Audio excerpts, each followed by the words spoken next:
আপনাদের চিন্তা মনে হয় কষ্ট হইতেছে, তাই না? জি। এলোমেলো ইচ্ছেগুলো যদি এখন চায়না গিয়ে পূরণ হয় তাহলে আপনার সৌভাগ্য, আর যদি পূরণ না হয় ও সর্বনাশ, আমি ফেল। আর এখন আমরাও জানি এটা আপনার চাইনিজ মুরগি।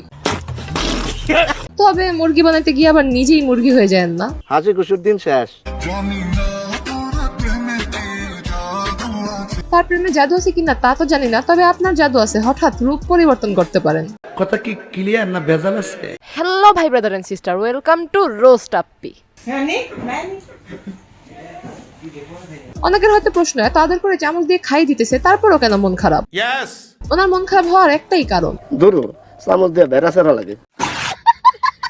এটা তো হইছে, আমি তো কোনো কিছু ভুল করিনি, জাস্ট আমি বিয়ে করছি, আমি কোনো ভুল করিনি। না আপনি তো কোনো ভুল করেন নাই, তবে ভুল তখনই হবে যখন আর কয়টা মেয়ের মতো চায়না গিয়ে আপনারও কোনো খোঁজ থাকবে না। তরুণীদের পাঠিয়ে দেয়া হতো চীনে এক আন্তর্জাতিক সিন্ডিকেটের মাধ্যমে। এখন আপনি যদি এই কাতারে পড়ে যান তাহলে আপনার অবস্থা শেষ, আর যদি এমনটা না হয় তাহলে আপনি ছক্কা মারছেন। কাম সেরা ফেলেছেন ভাই, আপনি কাম সেরা ফেলেছেন। দুজন মাত্র টিকটক ভিডিও শুরু করছে, কয়দিন পর দেখবেন কাপল ব্লগ শুরু করবে। কিছু করার নেই, এটাই বাস্তব। তো হাই গাইস, আসসালামু আলাইকুম, আশা করি তোমরা ভালো আছো, তোমরা আমি ভালো আছি। তো আজকে আমার হাজবেন্ড একটা গান বলবো, তো তোমরা সবাই শোনো। বলো না শুনি। এটা হইলো বেটা, হইলো এটা। আপনারা আমার মনের টান নাই তাই হয়তো ভাষা বুঝতেছি না, ওই মেয়ের তো মনের টান আছে তাই হয়তো ভাষা বুঝতে পারে। তাদের কথা বুঝি না, ওরা চায় না ভাষায়, তো আমরা বুঝবো না। আয় হায়, আপনিও ভাষা বুঝতে পারেন না, তাহলে প্রেমে পড়লেন কেমনে?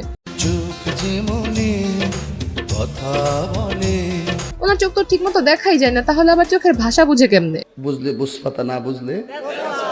প্রেমের টানে সুদূর চীন থেকে ছুটে এলো প্রেমিক যুবক ইয়ং সাওসাং। প্রেমের টানে সুদূর চীন থেকে এসেছেন ইয়ং ডিলে। ভোলার শিবপুরে এসে হাজির হয়েছেন এক চীনা যুবক। ফারিয়া সুলতানা মুনকে বিয়ে করলেন সাও চুই নামের এক চীন দেশের নাগরিক। প্রেমের টানে চীন থেকে আয় বসে জামালপুরে। এমন নিউজ আমরা প্রতিনিয়তই শুনে আসতেছি, কিন্তু এর পরবর্তীতে কি হয় আমরা কি কেউ জানি?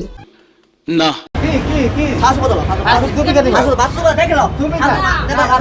তেমন কিছু না, চায়না নাগরিক বাঙালি মেয়েকে বিয়ে করছিল, কিছুদিন সংসার করার পর চায়না নাগরিক চায়না ফিরে যেতেছে মেয়েকে না জানিয়ে। বলেন কি? এমন ঘটনা আমাদের দেশে অনেক হইতেছে এবং অনেক মেয়েরই জীবন নষ্ট হইতেছে, সুতরাং এসব বিষয় দেখে আমাদের শিক্ষা নেওয়া উচিত।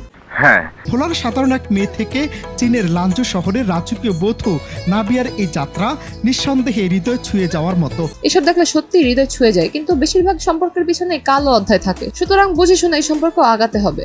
ঠিক আছে, আমি একটু ভেবে দেখি। তো আজকে এই ভাবনা চিন্তা পর্যন্ত। এই ভিডিওটি ফেসবুক থেকে দেখে থাকলে পেজটি ফলো করে দিন, আর ইউটিউব থেকে দেখে থাকলে চ্যানেলটি সাবস্ক্রাইব করে দিন। দেখা হবে নেক্সট ভিডিওতে।